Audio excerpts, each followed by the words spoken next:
Good morning. My name is Brooke Martino, a member of the worship arts team, and my pronouns are she and her. I am so excited to be back on the chancel with you all this Sunday morning. Thank you. Welcome to the Unitarian Universalist Church of Reading, and welcome to our in-person and virtual Sunday service. Each Sunday, UUCR gives away half the money received in the collection plate to a nonprofit organization that shares our UU values. It's a simple yet powerful way for each of us to help heal the world. There is a growing movement in churches across the country to find ways to make reparations for using music composed by enslaved African people because they were never compensated for their art. No royalties have ever been paid for a number of the spirituals and hymns we sing during our services. As a small first step towards acknowledging this injustice, we have chosen Hamilton Garrett Music and Art Academy in Roxbury as our Share the Plate recipient for January. It provides high-quality, formal music education to the children and youth of Roxbury, Dorchester, and Mattapan. Please give generously to our Share the Plate offering to help fund scholarships at Hamilton Garrett Music and Art Academy and to support the mission of UUCR. On behalf of everyone involved in today's worship, I want to thank you for being here with us this morning, physically and virtually. We believe that you belong here. We believe that you belong here, maybe just for the next hour, though we hope for longer. You belong here, and we give thanks that you are joining us today. So today's conversation about singing, African American spirituals, and about reparations is one way that we are engaging the work of our faith. Of course, on Martin Luther King Jr. Sunday, there are hundreds of ways one could approach a worship service today. This is ours. It is an entry point into one conversation as an example of how we engage the work of living our faith. We will do this together through music, through story, through prayer, and through words. We do this through gathering together with open minds and hearts, open to learning and to transformation. Let us worship together.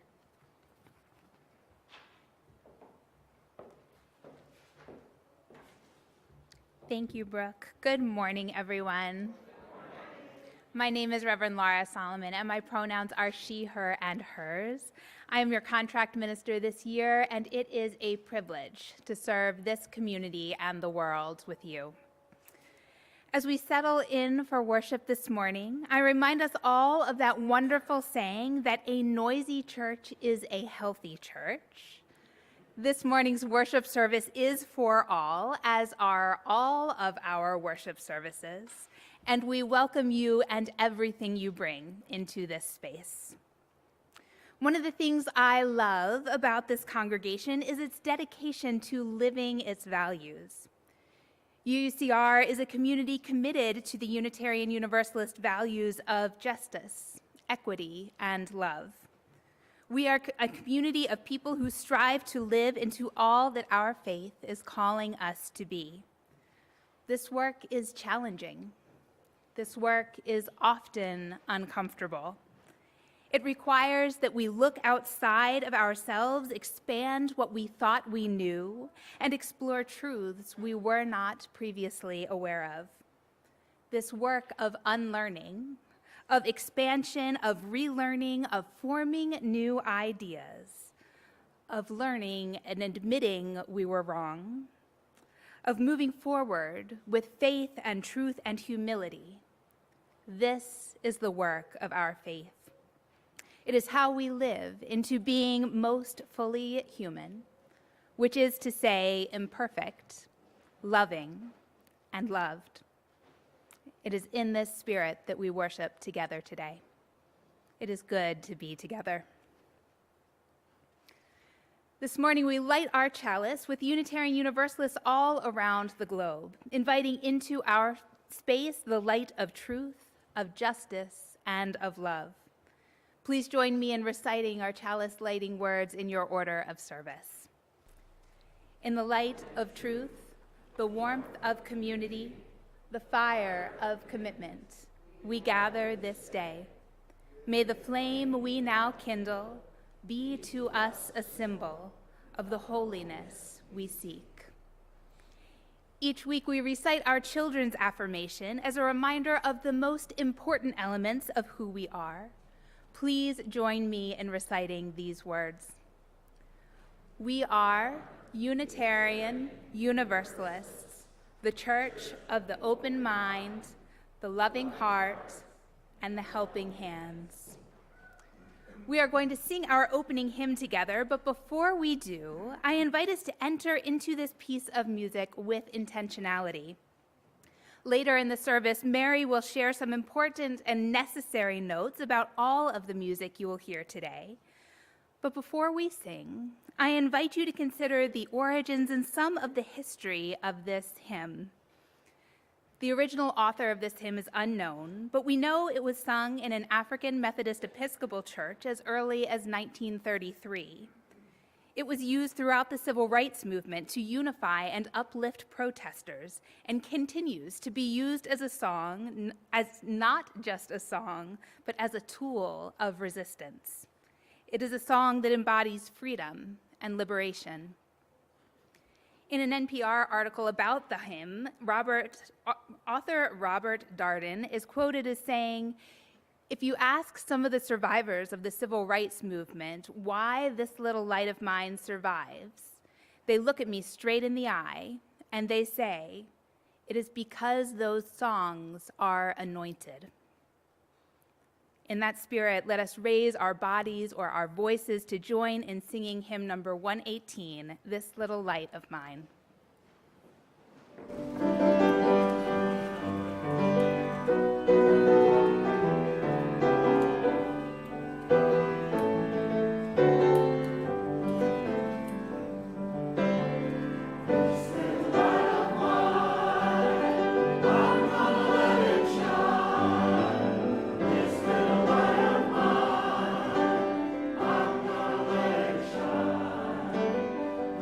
little light of mine,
would love to invite any kids who might want to have a conversation with me about fairness up to the front. I think kids are an expert on fairness.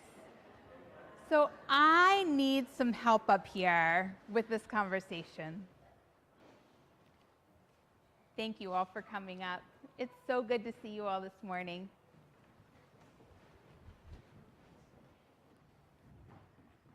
Good morning, good morning. Oh, so good to see you all. So I think the kids are really good at knowing what is fair and what is not fair. What do you think? You have a pretty good sense of what's fair and what's not? Yeah, I think so too. So when you're at home or at school, do you ever find yourself saying things like, that's not fair? Yeah. What do you usually say that about, Gavin? Making teams. Sometimes that happens in a way that isn't fair. What wouldn't be fair when you're making teams? Maybe sixth graders against second graders. Sixth graders against second graders would not be fair. That is an excellent example. That's absolutely right. Yeah, great example. What else is an example of something that sometimes comes up that's not fair? Yeah. Equal rights. Say it again. Like equal rights in society. Equal rights in society. Oh my gosh, totally a plant. You know where we're headed. I love it. So I am the oldest of 3 kids in my family. Does that mean that it's fair for me to get more of everything? Do I get more dessert and more French fries and more Legos because I'm the oldest? No? Are you sure? That's what I always wanted. But you're right, it would not be fair for my youngest sibling because that means they would get less of everything. They'd get less French fries, less dessert, and they would never be able to build a Lego tower as tall as mine. But what if I have more of everything and I say, hey, I'm sorry that I have more than you? Does that make it better? No. Why not? Because you're not even giving them anything, right? It doesn't make it fair. What if I say, I'm sorry I have more than you, it's just, well, I'm bigger. Does that make it better? No, why not? It's kind of condescending. It was absolutely condescending. That was worse than the first one. I am not going in the right direction here. You're exactly right. What if I said, I'm sorry I have more than you, but you can have one of my French fries. Still not enough. What would I... It's nice. It's not exactly generous, though. One French fry is not entirely generous. So, yeah. Two would be more generous. I think you're right about that. That would be movement in the right direction. So today we're talking about something that is part of a much bigger issue, as Isaac said, and that's the issue of racism. So you all probably know that up until 1865, African and African American people were enslaved in the United States. That means that they weren't free to live their lives as they wanted, in safety and in ways that allowed them to be healthy and happy. In fact, because of slavery and because of racism, if the Black and African American people wanted to talk about their hopes and their dreams, they often had to do it secretly. Often they would sing songs that held important messages of hope and love, and sometimes even secret messages and codes in those songs. You can imagine that songs like that became very important. What's happened now, though, is that people continue to sing these songs all the time, but we don't know who wrote them anymore. People sing these songs, but we've forgotten what they were about, or maybe we didn't accurately know in the first place what they were about. And because they were written by people who were enslaved, those people never got paid, not for the work that they did while they were enslaved, or for the music that we're still singing today. Is that fair? No. No, it's not fair. And because our country started and was founded on unjust systems like that, the systems are still unfair for many people, people of color and immigrants and LGBTQ people and women. And just like you said that me giving one French fry to my sibling doesn't make it fair, We are talking about what we can do to make it more fair. But it's not as easy as just giving over a French fry or some money or something else, right? It's a complicated answer that takes a complicated conversation. So in a little bit, we're going to practice together, you and I, how to have a conversation when you notice that something is not quite right. Will you be up for having that conversation with me later? No, that's fair. That's okay. You don't have to be ready for it. I'm not ready for it necessarily either. For now, you all can go back to your seats.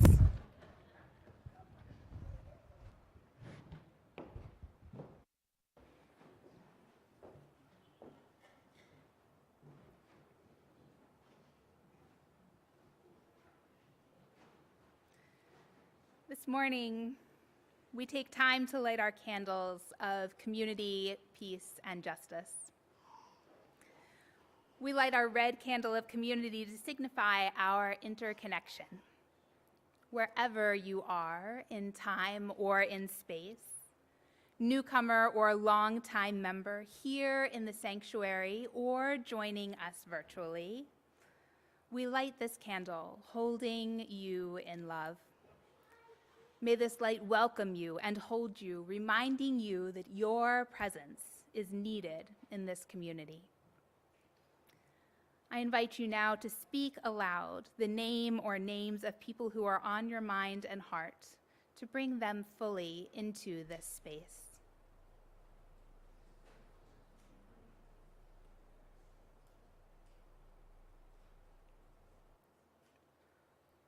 We light our blue candle of peace on this Martin Luther King Jr. weekend.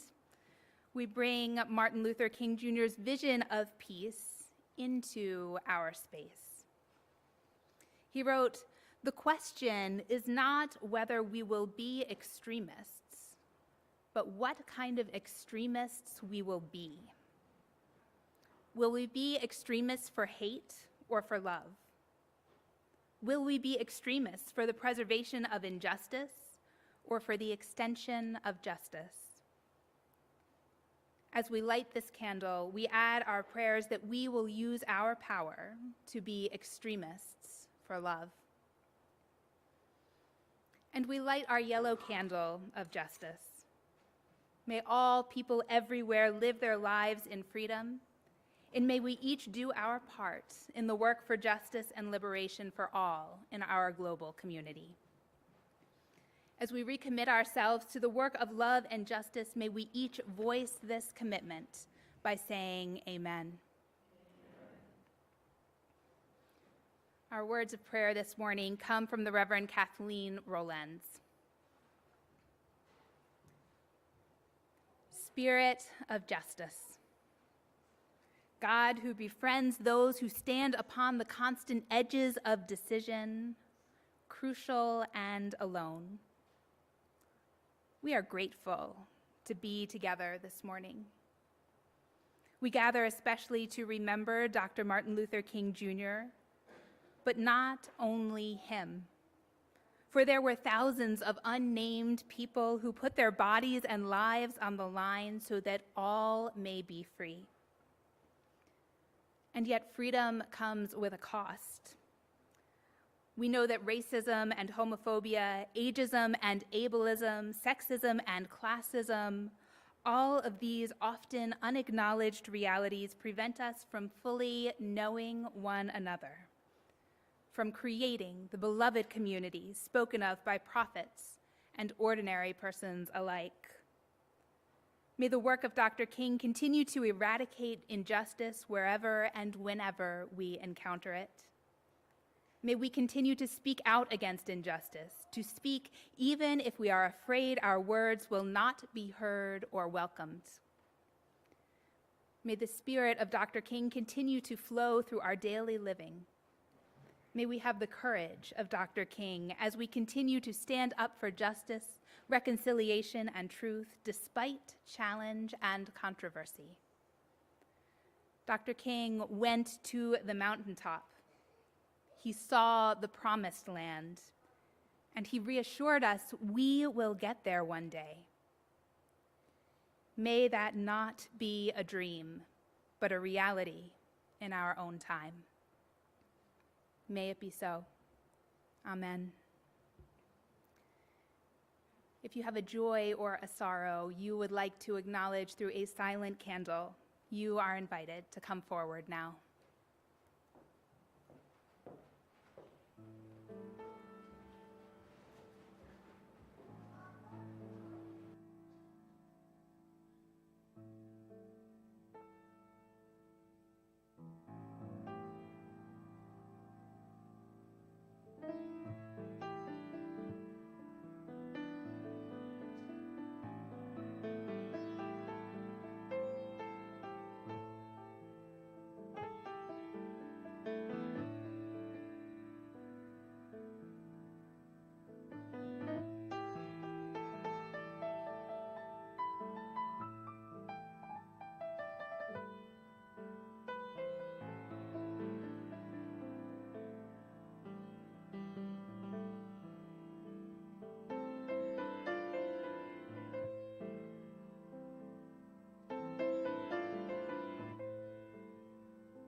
Good morning, everyone.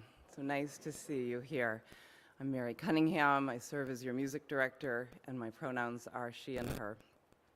Reverend Laura and I were thinking about this service for a while, and I was happy to be asked to speak about the music that we're going to be singing and the project that some of our churches and in our denomination and others are taking part in to pay reparations for the spirituals that we sing. So I was very excited last spring when I heard that we were going to have Hamilton Garrett Center for the Arts as our Share the Plate recipient for January. And I love that we are honoring a local musical organization with such a fabulous mission. Here it is. Sorry, my voice is going out a little bit. I hope I can make it through. We are committed to the development of Boston's next generation of artists through the celebration and preservation of Black music. And they have a vision that also matches that mission. It is to provide high caliber music instruction to greater Boston youth, as was mentioned before, preparing them to be positive producers of their culture and music, not just consumers of it. And all parents who have been taking their kids to music lessons know exactly what they're talking about right here. The school is named after two Boston musicians of color, Ruth Hamilton, a world-renowned vocal performer and a lifelong proponent of the traditional spirituals, and Elta Garrett, also a singer who devoted 50 years of her life to teaching music in the Boston public schools. Yay, Mrs. Garrett. She served as director of the center for 12 years and continues her involvement as a board member. I also had been hearing from colleagues that the Union Church of Brookline had begun taking a collection at their services to honor the much beloved and popular musical contributions and legacies of the traditional spirituals. The wish was to be able in some way to give back to the descendants of enslaved peoples who created music of such power and beauty that it moves and inspires us and people all over the world, even today. What better way than to recognize the present-day connection of lineage by supporting local music students and for us to help enrich their education and their bright futures?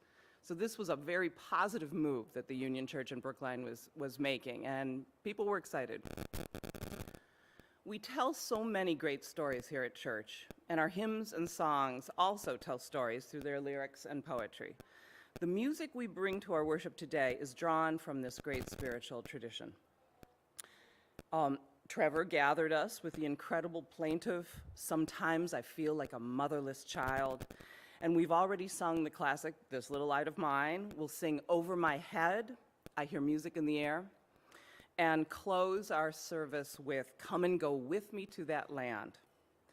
The choir is going to sing a song called "Keep Your Lamps Trimmed and Burning," and that's one of the now famous coded spirituals that tells a hidden message of resistance behind a standard biblical text.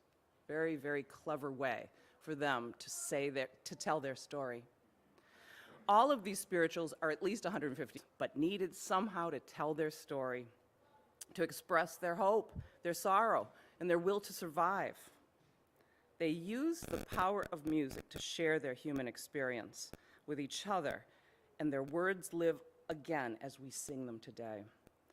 We need to acknowledge our debt to those who created these songs, and we can pay it forward by giving generously to those who wish to follow on with this legacy and preserve its place in history.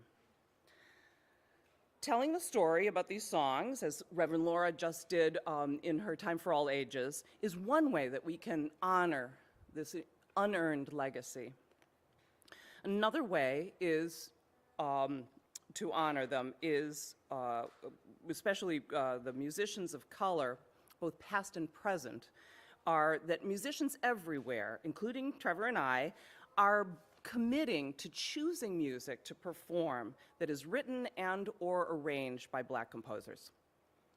Later on in our service, the choir will sing "Roll Down Justice" by Mark Miller, who's a wonderful composer of choral anthems and who's the director of music at Christ Church in Summit, New Jersey. And I like to think that he's right there by his keyboard, just as we are today, probably doing some amazing music for his church.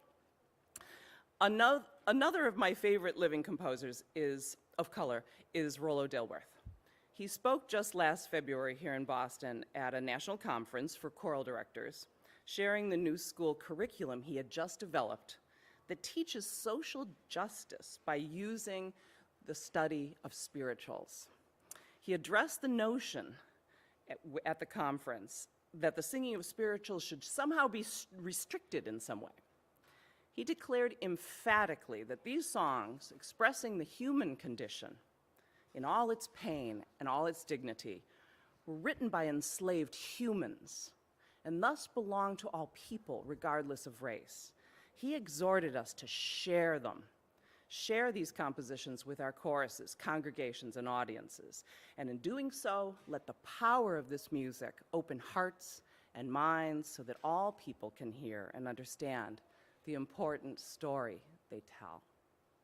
We're now going to sing Keep Your Lamps Trimmed and Burning.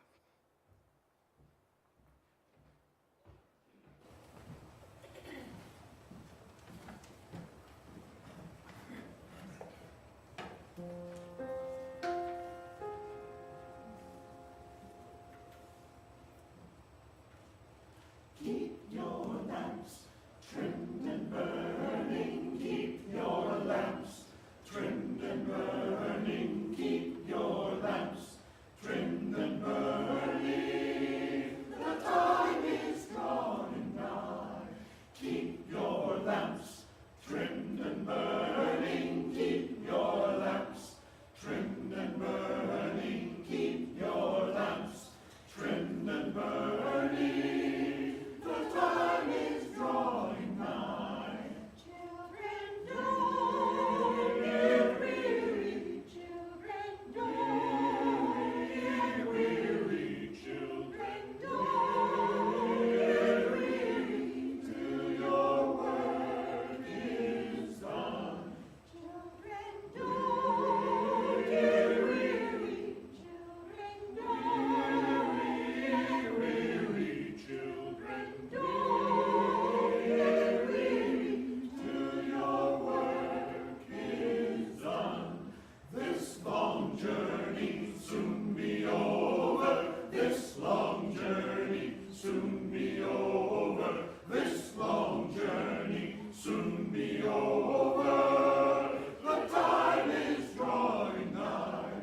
This long journey soon be over. This long journey soon be over. This long journey soon be over. The time is drawing nigh.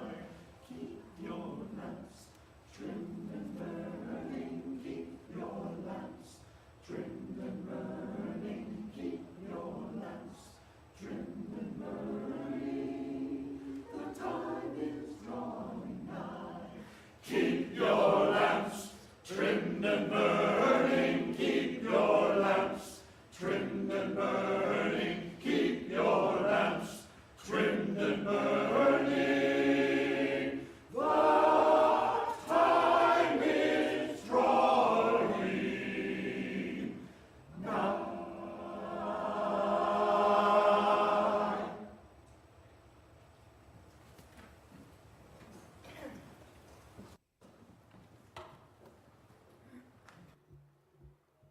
Thank you, Mary. Thank you, choir. As I talked with several people here at UUCR about this service, folks wanted to know my answer. Is it okay? Is it okay for us as a predominantly white congregation and a predominantly white denomination to sing spirituals written by Black and African American enslaved people? People wanted me to agree with them. We just have to provide the appropriate context, some of you said. We have to sing the song with the spirit that is intended, said others. It's cultural appropriation and not appropriate for us to sing spirituals ever, said a third group. I am sure that there are as many opinions on this matter as there are people in this room, which is part of what I love about Unitarian Universalism. Our faith calls us to engage these questions about how to live our faith, our culture, and our history. If only the question were as simple as should we or shouldn't we? But questions are rarely that simple. Duro Farrar is the music director at First Unitarian Church of Portland, Oregon, a Black, queer, Christian, Unitarian Universalist man. He provides context to these questions of singing spirituals in Unitarian Universalist worship in a testimony he provided in 2017. He notes feeling conflicted about the choice to have the choir sing Peace Like a River. He says, the song Peace Like a River is a Negro spiritual that white people turned into a children's song because of how easily it lends itself towards added verses and silly hand movements. But it is a spiritual out of the American slavery era, rather the American slavery tradition that talks about how Black slaves needed to put up a front before their white oppressors for fear that expressing their true emotions would have dire or even fatal consequences. You see, he continues, rivers look peaceful from the land, but are extremely busy and often violent under the surface. Peace Like a River is about showing peace and feeling rage. So do we or don't we? If only the question were as simple as should we or shouldn't we? Do we or don't we sing these songs of strength and resilience and oppression and trauma when mostly we who are white don't know what we're singing? So I wonder if it's possible for us to change the question. Maybe the question isn't can we or why can't we, but what does it mean if we do? What does it mean if we do? What if we valued the integrity of our process over the ultimate decision?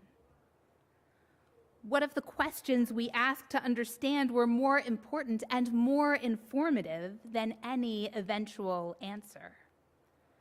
Mary and Brooke both shared about our Share the Plate recipient this month, and conversations about financial reparations is one piece of many pieces in justice conversations. It is important and necessary, particularly for institutions and individuals who are well-resourced and benefit from generational wealth.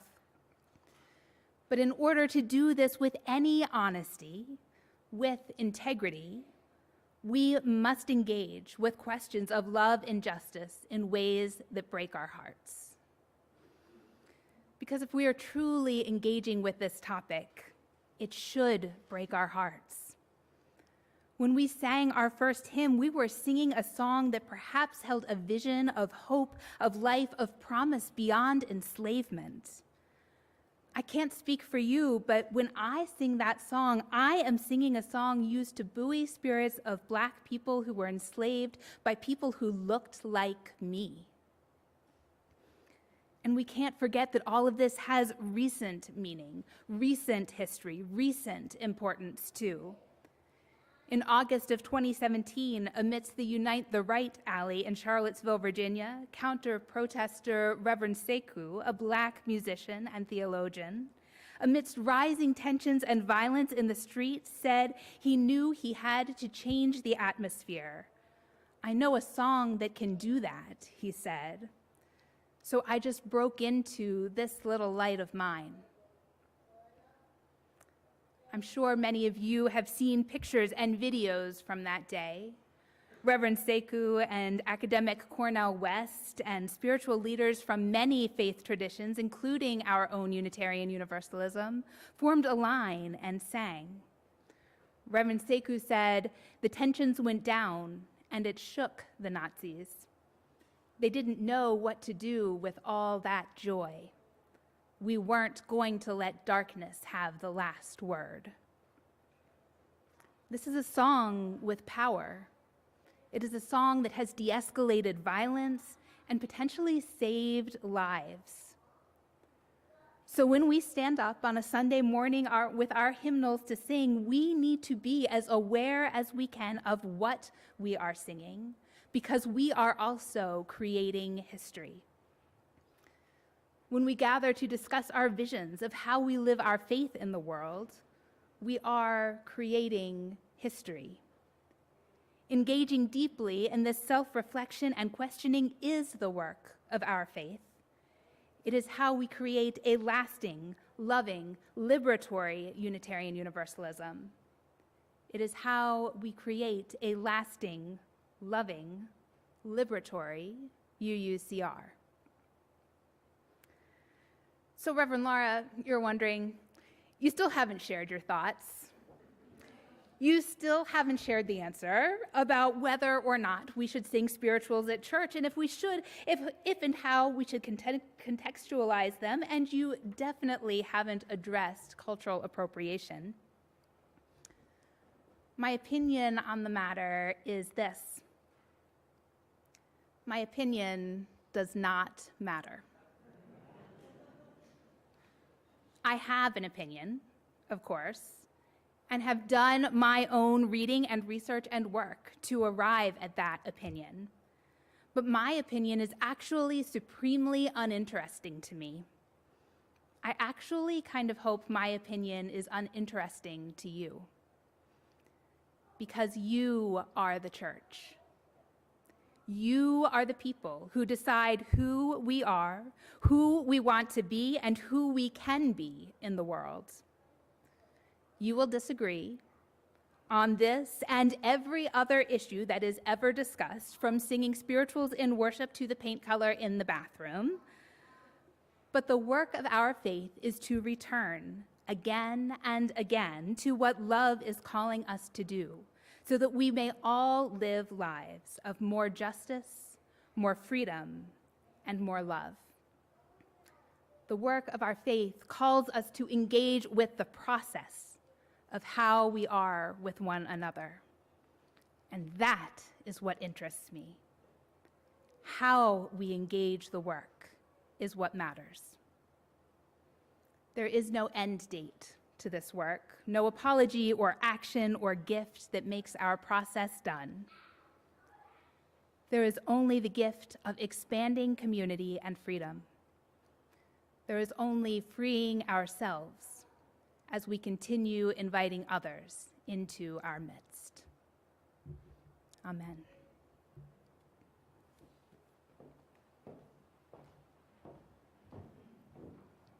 Our congregation exists and thrives through the gifts of those who call this place their spiritual home. If you are here with us in the sanctuary, you may put your gift in the collection plate as it goes by. Otherwise, you may make a gift online or send a check. Please give as generously as you are willing and able to our Share the Plate offering to support Hamilton Garrett Music and Art Academy in the mission of UUCR.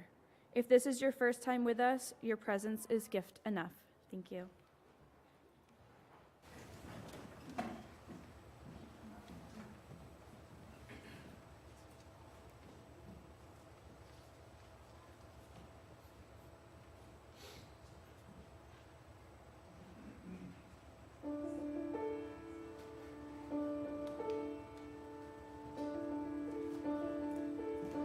There's a voice strong and clear, ringing out far and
courage we pray, that justice rolls down, that justice roll down, let the vision take flight,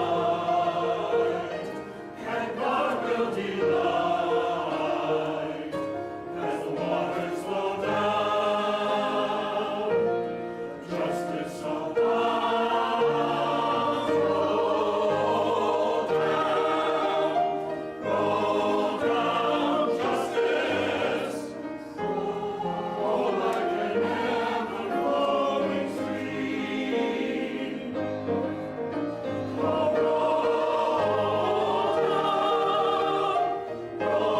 down, justice, roll like an ever-flowing stream, flowing stream. Roll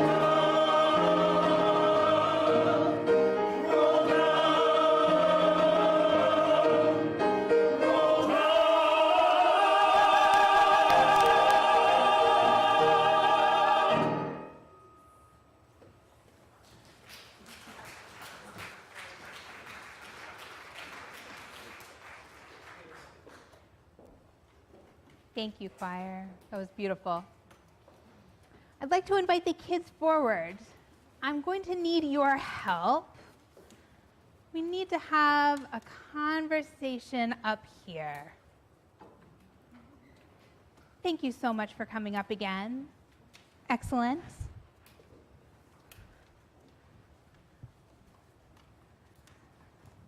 So we talked before about fairness and about injustice, right? Yes. And you had some really important thoughts about what makes things right and fair. Well, now I need you to help me, because sometimes it's really hard to know how to respond when someone tells us that something feels unjust or unfair. It's easy to feel defensive, like you're right and everybody else is wrong. But part of being a church community together means that we are able to have hard conversations where there aren't clear or easy answers. Maybe we learn that we have some wrong ideas that need some clearing up, or maybe we need to apologize. So I wonder, is there anything you all want to tell me about my face? Is there anything that I need to know about my face right now? Oh, can you tell me, please? I have something on my forehead. Okay, so I'm going to ask you all to practice one at a time, telling me that I have something on my forehead, and I'm going to respond, and you guys tell me how I'm doing, thumbs up or thumbs down, okay? So go ahead, Gavin, tell me again. No, I don't. I don't have anything on my forehead. I've never seen anything on my forehead before. Thumbs up or thumbs down? Thumbs down for that one. All right, somebody else, tell me, do I have anything on my face? I have something on my forehead. I don't know what you're talking about. You're wrong. I'm not going to listen. I don't need to listen because I don't have anything on my face. There's nothing on my face there. Nope, for sure. Thumbs down. Somebody else. All right, give me another try.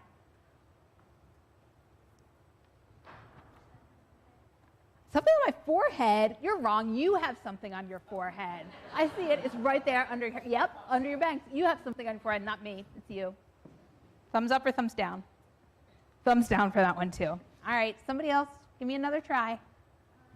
Something on your forehead. You must be joking. I am an expert face washer. I have been washing my face for years and years and years, and I've studied how to wash my face, so I know for sure that I do not have anything on my forehead. Thumbs down. Thumbs down. All right. All right, somebody else. We got 2 more tries. There's something on my face. Oh no! There's something on my chin, did you say? Or my forehead? There's some, oh, I'm gonna go back to bed. There's no use in even trying anymore. I got up in front of all you people this morning with something on my face. Why even bother anymore? Was that a good response? No. All right, give me one more try. Gavin? There is? Oh, I had no idea. You know, I tried to wash it off earlier, but I must have left it there. I'm wondering if you could help me. Is there a way we could work together to try to get it off of my forehead? What do you think? Can we work? Is it here? No, more a little bit up here. Okay. How's that? Is that better? Yeah, should I keep going? There's still a little bit right there. Okay, how about that? How about now? Better? What do you think? Is that better? Yeah. How was that response? Was that response better? Yeah. Why? Why? Thumbs up.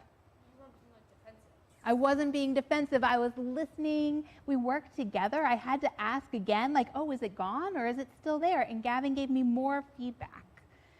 So when we are together in community, when we are together in Unitarian Universalist community, it's important that we listen to what other people have to say, even if we might not want to hear it at first.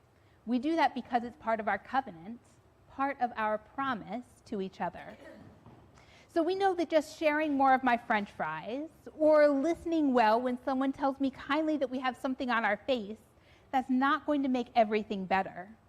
But it is the first step in a process that takes us in the right direction. We are going to sing again. We're going to sing hymn number 30 in our hymnals, Over My Head. And as with so many other spirituals, you guys can stay right here, yeah. The origins and original author of this hymn are unknown. However, we do know that this song, as with so many other well-known African American spirituals, represents an oral history of people communicating, surviving, worshiping, and existing in a deeply oppressive world.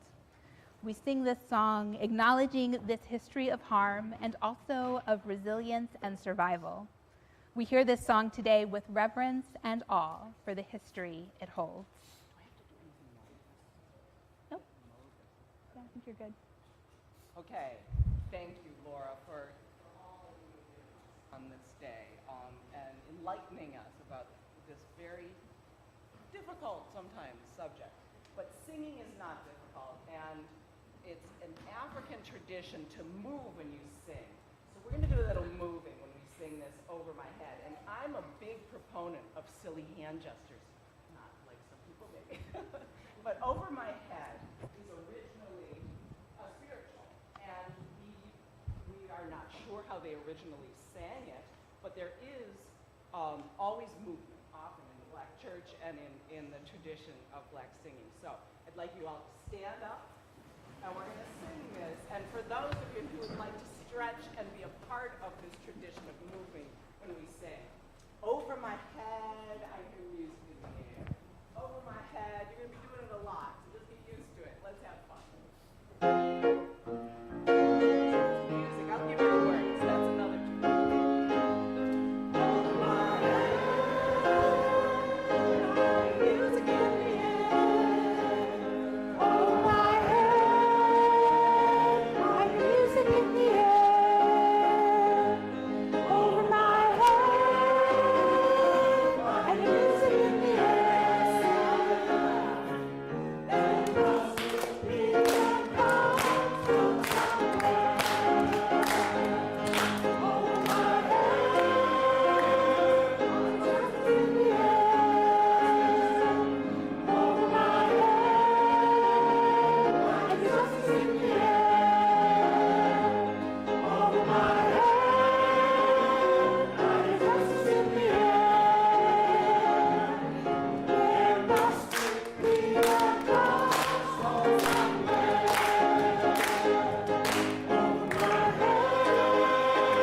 I hear trouble in the air. Over my head, I hear trouble in the air. Over my head, I hear trouble in the air. There must be a God somewhere. Over my head, I hear clouds in the air. Over my head, I hear clouds in the air. Over my head, I hear clouds in the air. There must be a God somewhere. Thank you all. Thank you all. And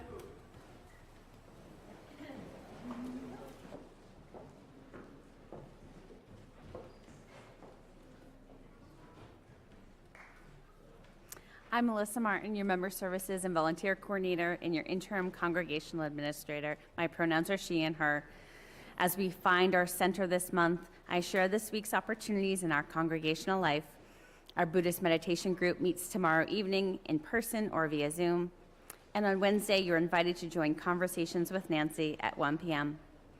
Starting tomorrow, Side with Love, a public advocacy campaign sponsored by the Unitarian Universalist Association that seeks to harness love's power to stop oppression, kicks off their 30 Days of Love.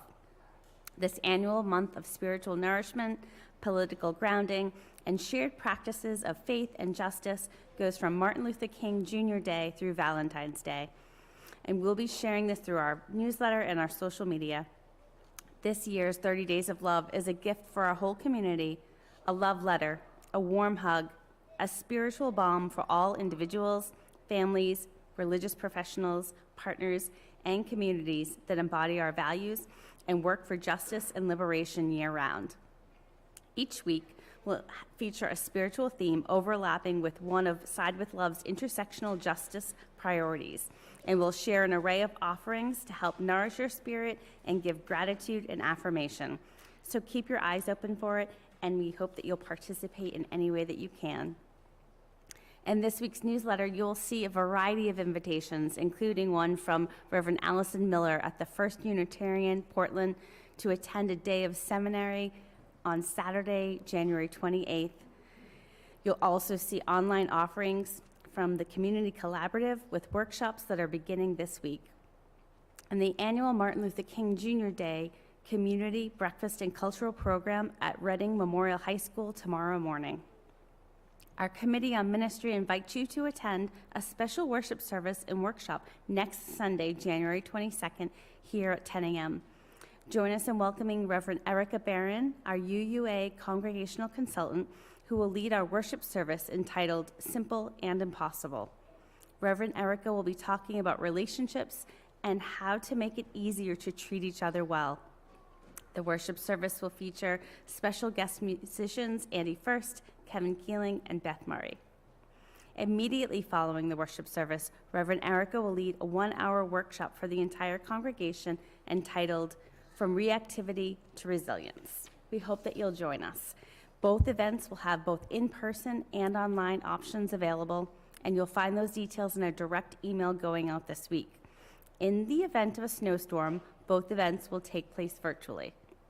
Speaking of snow, I would like to remind us that in general, UUCR will not close or cancel Sunday services for snow or inclement winter weather if it's possible for us to safely open. This means that if we have advance notice of a parking ban, we'll try to come up with a safe way to be open or to just offer online service that day. Closure status for Sunday service will be shared via direct email message or on our Facebook page. If we close on a Sunday morning due to inclement weather, all of our religious education classes and groups will also be canceled for that day. As always, thank you all for being a vital part of our congregational life.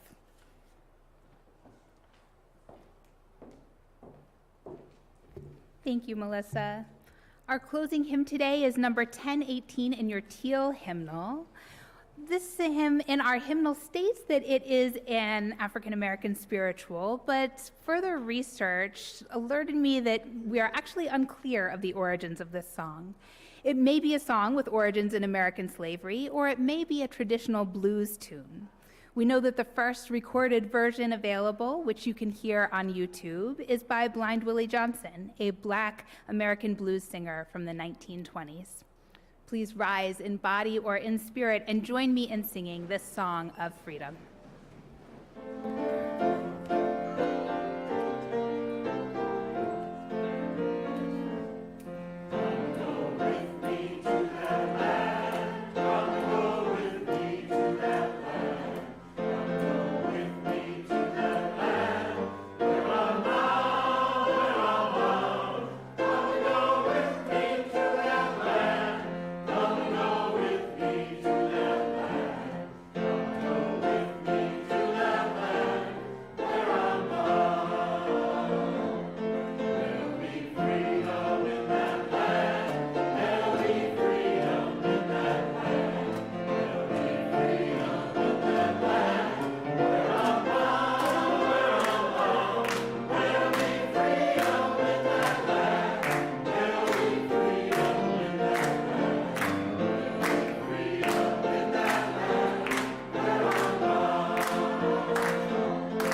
join me in your chalice extinguishing words which are printed in your order of service.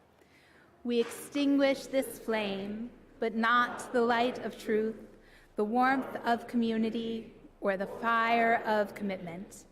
These we carry in our hearts until we are together again. The work of our faith calls us to engage with the process of how we are with one another. May we engage this process with ever more love and joy, knowing that we are held by our fellow companions in peace and in love. Go in peace.